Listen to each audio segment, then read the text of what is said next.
Hey everyone, this is Afar from Tech Insight Zone, and in this video, I'm going to show you how you can remove the category level from your Instagram bio in just 1 minute.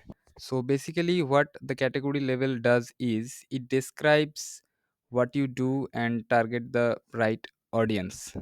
As you can see in my profile, my category level is set to writer and it's uh, turned on right now. So if I want to turn it off, just I'll have to go to the edit profile section, and from there I'll have to scroll down, and there is an option called display profile display.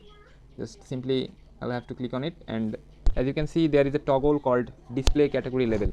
So it's turned on right now. So if I turn it off like this and press the save button, you know the category level is hidden or removed.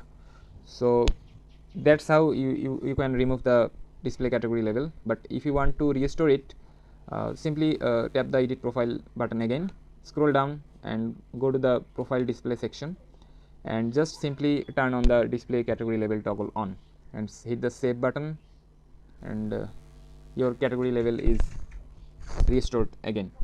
So that's all for this video, guys. I hope by watching this video you can easily remove your display category level within a few minutes. And if you have any questions regarding this process, please feel free to leave a comment below, and I'll try to solve the issue as soon as I can. Thanks for watching.